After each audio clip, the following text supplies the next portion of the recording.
And welcome to बाल जगत। ये हमारा हिस्ट्री क्लास सेवन्थ का सेवन्थ चैप्टर का सेकंड पार्ट।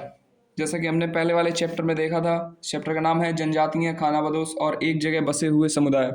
बच्चों, हमने इसमें कुछ देखा हुआ था जो कि था बड़े शहरों से परे जनजातीय समाज। उसके बाद हमने देखा था जनजातीय लोग कौन थे। उसके बाद हमारा एक टॉपिक था खानाबदोश और घुमंतू लोग कैसे रहते थे। इसी में आगे बढ़ते हुए अब हम पढ़ने वाले हैं, उसी का एक छोटा सा ये रह गया था, हम लोगों ने छूट गया था, तो इसको हम लोग पढ़ते हैं कि कई पशुचारी जनजातियां मवेशी और घोड़ों जैसे जानवरों को पालते पोसते और संपन्न लोगों के हाथ उन्हें बेचने का काम करती थी। छोटे मोटे फेरी वालों की विभिन्न जातियां भी एक गांव से दूसरे गांव भ्रमण करती थीं। ये लोग रस्सी, सरकंडे की चीजें, फूस की चटाई और मोटे बोरे जैसे माल बनाते थे। घुमंतू ये जैसे माल बना के, और पता है इसको क्या है, लोग बेचते थे इसको। कभी कभी भिक्षुक लोग भी घुमंतू सौदा करके काम करते थे। नर्तकों, गायकों और अन्य तमाशबीनों की भी जातियां थीं जो विभिन्न नगरों और गांवों में कमाई के लिए अपनी कला का प्रदर्शन करती। देखो, ऐसा अब नहीं रहा है लेकिन पहले था। आप अगर अपने घर में पूछेंगे अपने जो बड़े भैया होंगे या फिर आप अपने पापा या मम्मी से पूछेंगे, पहले गांव में बहुत सारी चीज़ें ऐसी होती थी। कुछ लोग खेल करने आते थे और भी कई टाइप के लोग आते थे, चीज़ें बेचते थे। तो अभी कुछ सालों पहले था ये, लेकिन अब धीरे धीरे कम हो गया है ना। नेक्स्ट हम लोग देखते हैं बदलता समाज, नई जातियां और श्रेणियां। अब आप समाज के बारे में तो आप समझ ही रहे हैं, और जातियां श्रेणियां इसके बारे में देखते हैं। जैसे जैसे अर्थव्यवस्था और समाज की जरूरतें बढ़ती गईं, नए हुनर वाले लोगों की आवश्यकता पड़ी। वर्णों के भीतर छोटी छोटी जातियां उभरने लगी। उदाहरण के लिए ब्राह्मणों के बीच नई जातियां सामने आई। दूसरी ओर कई जनजातियों और सामाजिक समूहों को जाति विभाजित समाज में शामिल कर दिया गया और उन्हें जातियों का दर्जा दे दिया गया। विशेषता प्राप्त शिल्पियों, सुनार, लोहार, बढ़ई और राजमिस्त्री को भी ब्राह्मणों द्वारा जातियों के रूप में मान्यता दे दी गई। वर्ण की बजाय जाति समाज के संगठन का आधार बनी। आगे हम लोग देखते हैं जाति पर विचार विमर्श क्या है। ये वर्तमान तमिलनाडु के तिरुचिरा तिरुचिरापल्ली, जो कि तालुक में स्थित अय्याकोंडर उदययार के, एक मिनट रुकना जरा। ये ठीक रहेगा ना। 12वीं शताब्दी के अभिलेख में ब्राह्मणों की एक सभा, जो कि अध्याय 2 में हम लोगों ने देखा था, कि विचार विमर्श का वर्णन मिलता है। वे रथ कथाओं, शाब्दिक अर्थ, बनाने वाले लोग की सामाजिक स्थिति पर विचार विमर्श कर रहे थे। उन्होंने इस जाति के कामकाज तय किए, जिनमें वास्तुकला, रथों और गाड़ियों का निर्माण, मंदिर द्वारा बनाना, मूर्तियां स्थापित करना, बलि के लिए लकड़ियों से बने साज सामान को तैयार करना, मंडप बनाना और राजा के लिए जेवर बनाना शामिल थे। जैसा कि हम लोगों ने अध्याय 2 में देखा हुआ था, उसी का एक वर्णन ये दिया गया है कि कैसे लोगों को जो जाति के अनुसार बांटा गया और उनको उसी प्रकार से उनको काम दिए गए, है ना। अब आगे हम लोग 11वीं और 12वीं सदी तक आते आते क्षत्रियों के नए राजपूत क्षत्रियों के बीच नए राजपूत गोत्रों की ताकत में काफी इजाफा हुआ। वे हूण, चंदेल, चालुक्य और कुछ दूसरी वंश परंपराओं से आते थे। इनमें से कुछ पहले जनजातियों में आते थे और बाद में कई कुल राजपूत मान लिए गए। धीरे धीरे उन्होंने पुराने शासकों की जगह ले ली। विशेषता कृषि वाले क्षेत्रों में यहाँ कई तरह के परिवर्तन हो रहे थे और शासकों ने शक्तिशाली राज्यों के निर्माण में अपनी संपदा का इस्तेमाल किया। शासकों के रूप में राजपूत गोत्रों के उदय के उदाहरण का जनजातीय लोगों ने अनुसरण किया।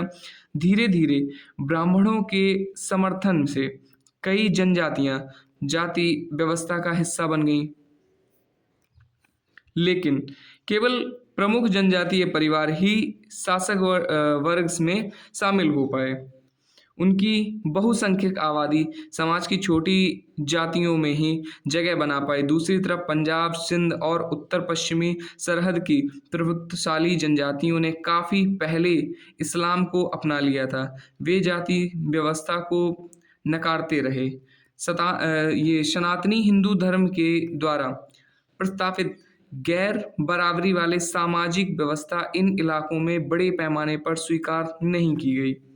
राज्यों की उत्पत्ति जनजातीय लोगों के बीच हुए सामाजिक बदलाव से गहराई से संबंधित है। हमारे इतिहास के इस महत्वपूर्ण हिस्से के दो उदाहरण नीचे उल्लिखित हैं। क्या है? नज़दीक से एक नज़र क्या है? गोंड। गोंड लोग क्या हैं? गोंड लोग गोंडवाना नामक विशाल वन प्रदेश में रहते थे। वे स्थानांतरीय कृषि अर्थात जगह बदल बदल कर खेती करते थे।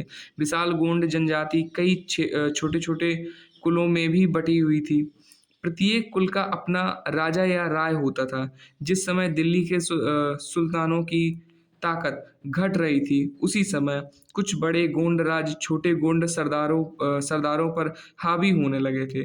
अकबर के शासनकाल के एक इतिहास अकबरनामा में उल्लिखित है कि गढ़ कटंगा के गोंड राज्य में 70,000 गांव थे। सोचो, अब काफी बड़ी संख्या थी। इन राज्यों की प्रशासनिक व्यवस्था केंद्रीकृत हो रही थी। राज्य गढ़ों में विभाजित थे। हर गढ़ किसी खास गोंड कुल के नियंत्रण में था। आगे देखते हैं। ये देखो, ये क्या दिया गया है। एक मिनट, सॉरी। ये है चित्र 5। ये गोंड महिला है, ये है ना। ये स्थानांतरित कृषि। किसी वन प्रांत में पेड़ों और झाड़ियों को पहले काटा और जलाया जाता है। उसकी राख में ही फसल बो दी जाती है। जब यह जमीन अपनी उर्वरकता खो देती है, तब जमीन का दूसरा टुकड़ा साफ किया जाता है और इसी तरह से फसल उगाई जाती है। समझे? आगे देख।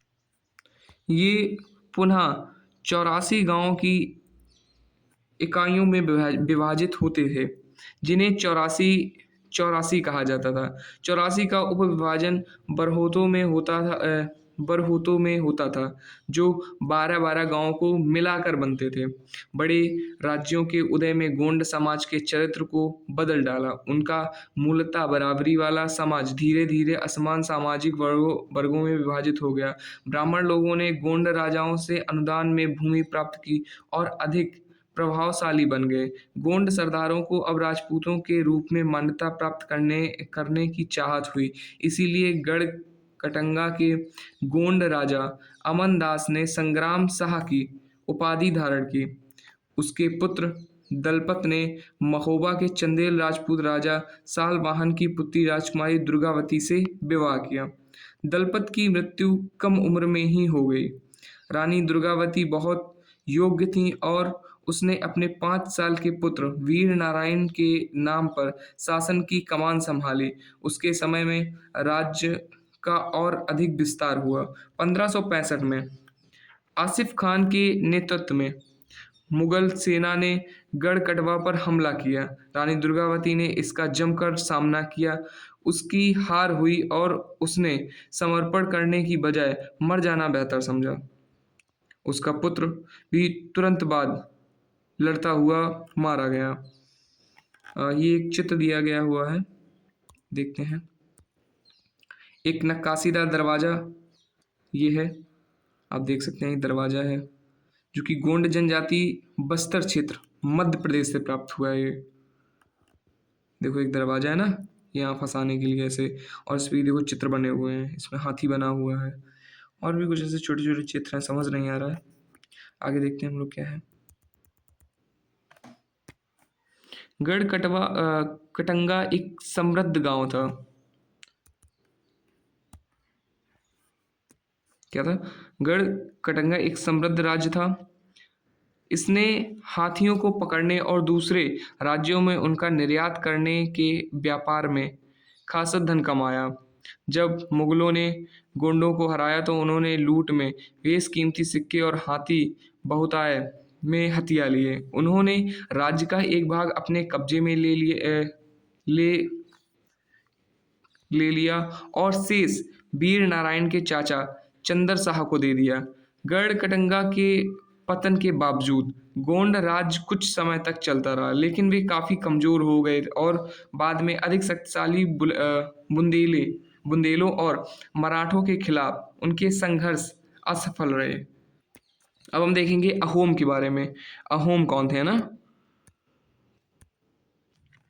अहोम लोग मौजूदा म्यांमार से आकर 13वीं सदी में ब्रह्मपुत्र घाटी में आ बसे। उन्होंने भूया यानी भूस्वामी लोगों की पुरानी राजनीतिक व्यवस्था का दमन करके नए राज्य की स्थापना की। 16वीं सदी के दौरान उन्होंने चुटियो 1523 और कोच हाजो यानी 1581 के राज्यों को अपने राज्य में मिला लिया। उन्होंने कई अन्य जनजातियों को भी अधीन कर लिया। अहोमों ने एक बड़ा राज्य बनाया और इसके लिए 1530 के दशक में ही इतने वर्षों पहले आगे अस्त्रों का इस्तेमाल किया। 1660 तक आते आते वे उच्च स्तरीय बारूद और तोपों का निर्माण करने में सक्षम हो गए, लेकिन अहोम लोगों को दक्षिण पश्चिम में कई आक्रमणों का सामना करना पड़ा। 1662 में मीर जुमला के नेतृत्व में मुगलों ने अहोम राज्य पर हमला किया।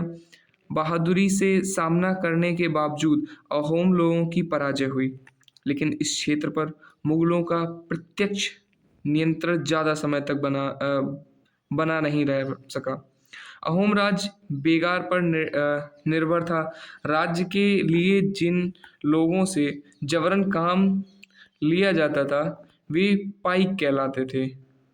अहोम राज्य में एक जनगणना की गई थी। प्रत्येक गांव को अपनी बारी आने पर निश्चित संख्या में पाइक भेजने होते थे। इसके लिए जनगणना के बाद सघन आबादी वाले इलाकों से कम आबादी वाले इलाकों में लोगों को स्थानांतरित किया गया था। इस प्रकार अहोम कुछ टूट गए। 17वीं शताब्दी का पूर्वार्ध पूरा होते होते प्रशासन खासा केंद्रीयकृत हो चुका था। लगभग सभी वयस्क पुरुष युद्ध के दौरान सेना में अपनी सेवाएं प्रदान करते थे।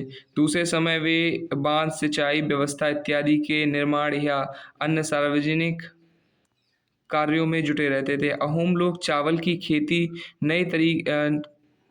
के नए तरीके भी अमल में लाए। मतलब उन्होंने जो खेती के जो नए तरीके होते हैं ना चावल के, तो उसको उन्होंने नए तरीके से करने को स्टार्ट किया कि कैसे करते हैं ये सारी चीज़ें, वही टेक्निक वगैरह लेके आए। अहोम समाज कुलों में विभाजित था जिन्हें खेल कहा जाता था। वहाँ दस्तकारों की बहुत कम जातियाँ थीं, इसीलिए अहोम क्षेत्र में दस्तकार निकटवर्ती क्षेत्रों में आए थे। एक खेल के निर्णय में प्रायः कई गांव होते थे। किसान को अपने गांव समुदाय के द्वारा जमीन दी जाती थी। समुदाय को सहमति के बगैर राजा तक इसे वापस नहीं ले जा सकता था। मतलब मोटा मोटा अगर देखा जाए तो जो समुदाय थे, है ना, वो राजा से भी ज़्यादा ताकतवर हुआ करते थे। ताकतवर इन द सेंस उनकी बात बहुत ज़्यादा मानी जाती थी, वैल्यू थी उनकी उस समय। क्योंकि सोचो अगर समुदाय द्वारा किसी को ज़मीन दी जा रही है ना, तो उसको राजा नहीं वापस कर सकता है क्योंकि समुदाय ने उसको दिया है।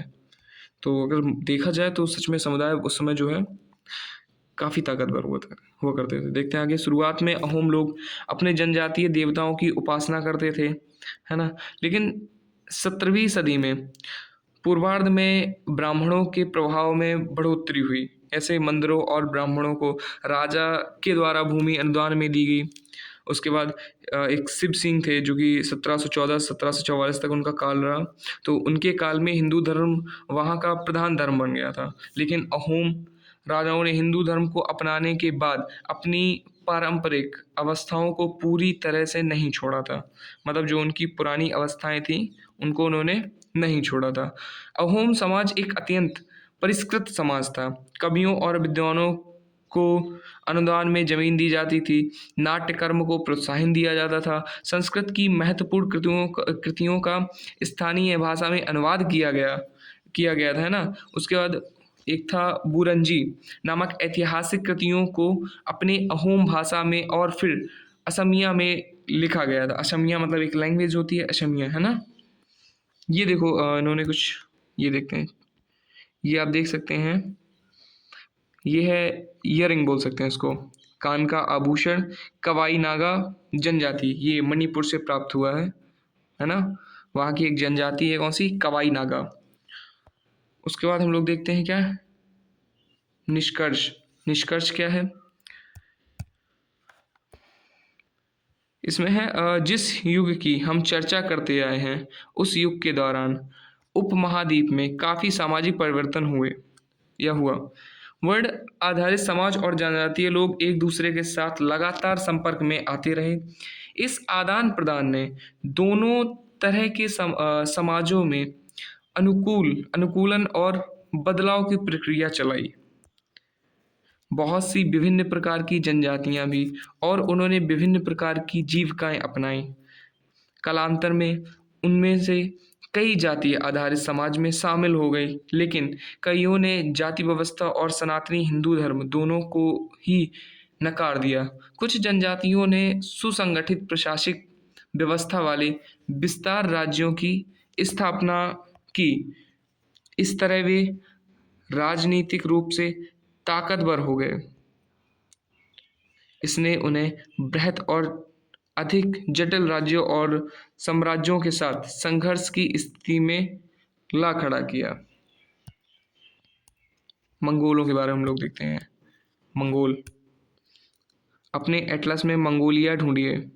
आप लोग एक एटलस ले लीजिए, कह सकते हैं एक वर्ल्ड मैप, है ना, उसको ले लो। उसके बाद जो है, जब भी ऐसी कोई कंडीशन बनती है, क्योंकि अधिकतर देखो अगर आप हिस्ट्री पढ़ रहे हैं तो आपको मैप की बहुत ज़रूरत पड़ेगी, है ना, क्योंकि ये सिर्फ एक मैप वाला पार्ट अलग नहीं है, कहीं ना कहीं इन सब से जुड़ा हुआ। जब तक आप मैप नहीं समझेंगे तब तक आपको कुछ समझ नहीं आएगा। अब अगर हम मंगोलिया की बात कर रहे हैं तो आपको मंगोलिया नहीं पता होगा, लेकिन बहुत जल्द हम ट्राई करेंगे कि अब आपको मैप भी इसमें ऐड कर दिया जाएगा, है ना। जो भी वीडियोज़ रहेंगी उसमें मैप ऐड करेंगे और आपको समझाएंगे कि क्या कैसे और कहाँ है। देखते हैं, तो इतिहास में सबसे प्रसिद्ध पशुचारी और शिकारी संग्राहक जनजातीय मंगोलों की थी। वे मध्य एशिया के घास के मैदानों यानी स्टेपी जिसको बोलते हैं, और थोड़ा उत्तर की ओर वे वन प्रांतों में बसे हुए थे। 1206 में चंगेज़ खान ने मंगोल और तुर्की जनजातियों में एकता पैदा करके उन्हें एक शक्तिशाली सैन्य बल में बदल डाला। अपनी मृत्यु के समय 1227 वह एक सुविस्तृत प्रदेश का शासक था। उसके उत्तराधिकारियों ने एक विशाल साम्राज्य खड़ा किया। अलग अलग समय में इसके अंतर्गत रूस, पूर्वी यूरोप और चीन तथा मध्य पूर्व का जो खासा बड़ा हिस्सा शामिल था। और मंगोलों के पास सुसंगठित सैन्य एवं प्रशासनिक व्यवस्था थी। ये विभिन्न जातीय और धार्मिक समूहों के समर्थन पर आधारित थी। अब इसमें जो बेटा ये ख़त्म हो गया है हमारा चैप्टर, सारी थ्योरी ख़त्म हो गई है। अब इसमें बचे हुए हैं क्या, इसके बचे हैं क्वेश्चन आंसर बचे हुए हैं। आपको दिखा दें क्वेश्चन आंसर कुछ इस प्रकार हैं, ये फिलिंग द ब्लैंक्स वगैरह हैं, और उसके बाद ये कुछ सही गलत हैं और कुछ क्वेश्चन आंसर हैं। ये होंगे आपके नेक्स्ट वीडियो में, और वो वीडियोज़ बहुत जल्द आने वाले हैं। दरअसल बच्चा हम लोगों को टाइम नहीं मिल रहा है, इसलिए जो है अभी आपके क्वेश्चन आंसर नहीं आ पा रहे हैं, लेकिन हाँ बहुत जल्द आपके क्वेश्चन आंसर आ जाएंगे, ठीक है। तब तक के लिए वीडियो को लाइक कर दीजिए।